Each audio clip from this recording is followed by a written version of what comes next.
Hey everybody, I'm Andrea Olson with Go Diaper Free, and this is me recording podcast number 65, Fear of the Auto Flush Toilet, how to help your child overcome her fear of being auto flushed away.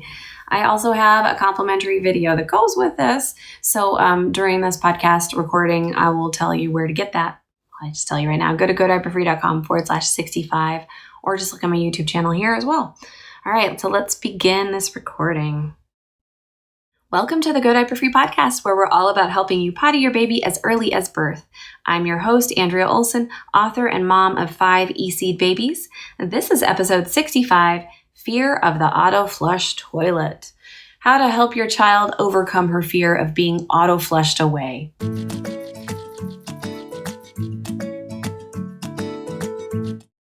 Okay, so you can find the show notes to this episode over at godiaperfree.com/65, including a full transcript, place to interact with me through the comments, and a special video of a family potty tunity we did when my oldest daughter, was 3 years old at the Biltmore house and was terrified of getting on the toilet because of the auto flusher, and how I very firmly yet kindly helped her overcome that fear that day. Of course, she has this eternal fear of the auto flush. This is why I'm doing this podcast right now. I have something to share with you first. So some of you from my Instagram know that we started homeschooling Isadora for kindergarten, and it went really, really well for 1 month. So it turns out she really wants to go to kindergarten and be with other kids there. She wasn't really jiving with the homeschool activities we had going on. She felt really shy. She really wanted to eat at the cafeteria and ride the bus, stuff like that. So since we're not doing extended travel right now, and she happens to love school, I happen to be fine with whatever decision we make as a family. We have sent her back to kindergarten. Her first day there was 2 days ago, at the time of this recording. My work was honestly suffering. I was only getting in about an hour a week of work versus 20 before we did homeschool. I run 3 businesses, so it's a lot, and I produce a lot of our income for our family as well. So that was a problem for our family, but really I had no downtime at all. It was like homeschool, then all the other kids, then meal prep, then cooking a fresh meal, then going to bed. There was literally no time to breathe. But the more important thing is she really wants to be in kindergarten. She really wants to be in school. And we have this great small public school down the road. The reason I'm sharing this long story in an episode about the auto flush toilet is that in their kindergarten class, right next to it, they have a toilet. And I showed it to her when I dropped her off the first day. I did not notice that it had an auto flush sensor on it. Apparently she did. She decided to not go to the bathroom until 2 p.m. that day. She was very excited to be there, but also very reluctant to go into that toilet. Apparently she asked to go in 4 different times, and she would put a little piece of toilet paper on top of the auto flush sensor, and it kept blowing off. My heart absolutely breaks thinking about her in that situation, not knowing what to do. And one of her biggest challenges is honestly being so shy sometimes that she won't ask for help. She was embarrassed. She ended up peeing herself through her underwear into her shoes all over the floor. She told me after school that none of the kids saw it, but that the teacher came in and she helped her and she cleaned it up. And she wasn't mad at her, was her words. She wasn't mad at me for doing it. I was like, of course not. But this child, she's 6 years old now, and she has never, ever, ever had an accident since she was 15 months old. She was out of diapers at 13 months, telling us every time at 15 months, and literally has never had an accident since then. At nighttime, sure, sometimes, because she was a heavy sleeper. So we did have her in a diaper backup at night till 26 months. But because if she were naked at night or had underwear on, she would just pee everywhere. And I definitely talked about that on my blog before. But first day of kindergarten accidents are actually pretty common. Intense fear of auto flush toilets is also very common. With my family, she's the only one who has this fear, and it is really, really bad. So after feeling incredibly guilty and saying, oh my gosh, I should have put her in kindergarten a month ago, or I shouldn't have put her in kindergarten at all, and all of the mommy guilt, I went through all of those steps and stages. I decided, because she was fine with it and she was like, I love kindergarten. I can't wait to go back tomorrow. They sent her home in different shoes and in some biker shorts and stuff. I felt so bad. I called the school, and the principal's assistant said she's been teaching in that kindergarten room before, and they would give them Post-it notes. I do teach that in my potty training book. It didn't occur to me to have offered those, so I showed my daughter how to put them on, and she now has those in her cubby right next to the toilet. And yesterday she went back, and the teacher reported to me that she went several times. I told her, go morning snack, go at lunch, go at afternoon snack, because that's what you always do at home. And ask the teacher, this is how you raise your hand. This is how you say, come here, and you whisper it in her ear if you feel shy. So we went over all this really intense training to help her to get really mentally prepared to feel like she could overcome the auto flush the next day. And that got me thinking I need to do a podcast show on this one. So you guys, the fear is real. I have some solutions right now. Let's go through them.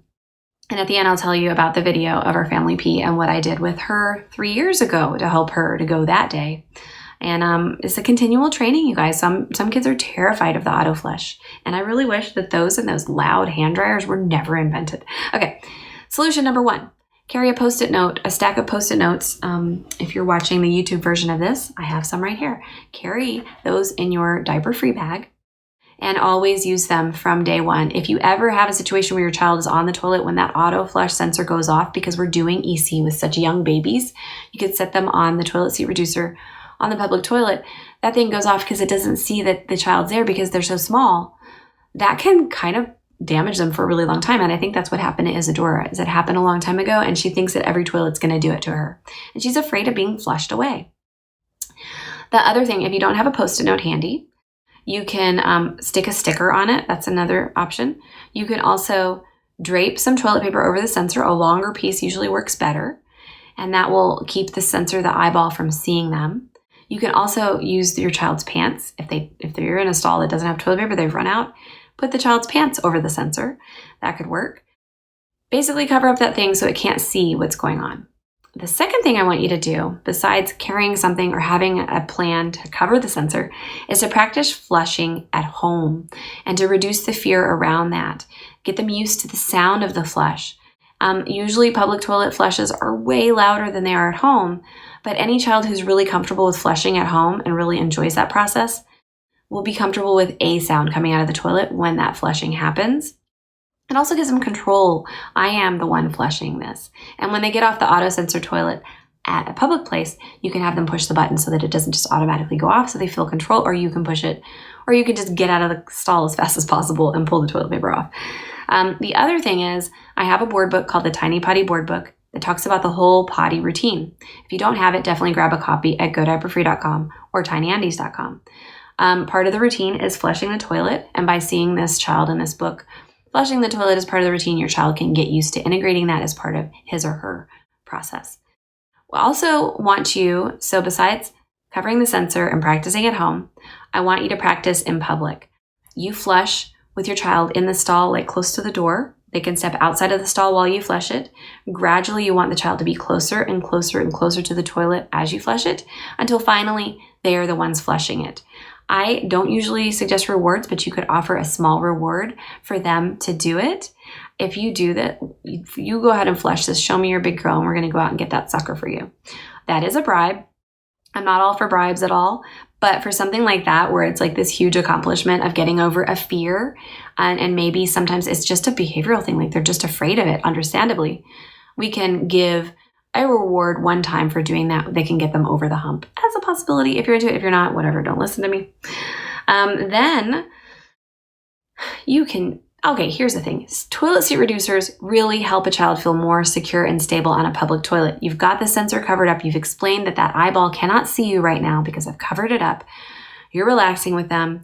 You put something like the Patet Plus on the toilet seat, and they can really feel stable on it. A lot of the fold-up toilet seats are actually really crappy. Patet Plus is what I recommend. There's a link in the show notes. godiaperfree.com/65.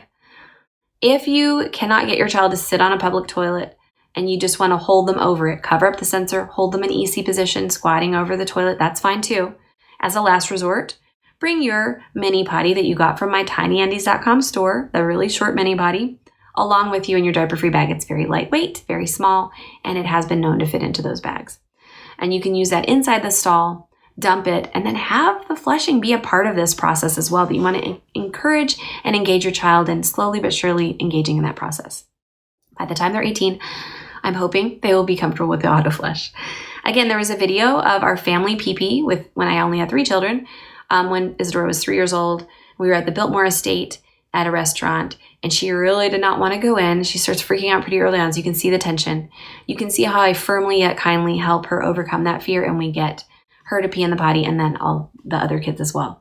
So check out that video as well. It's over at the show notes at godiaperfree.com/65.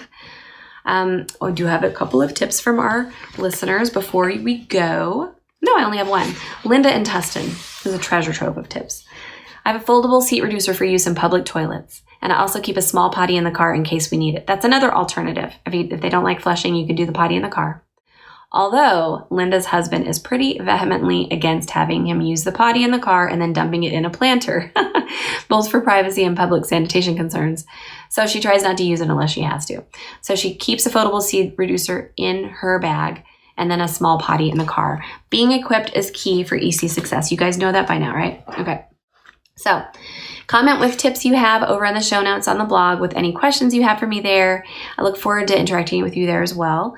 And please leave a review on iTunes.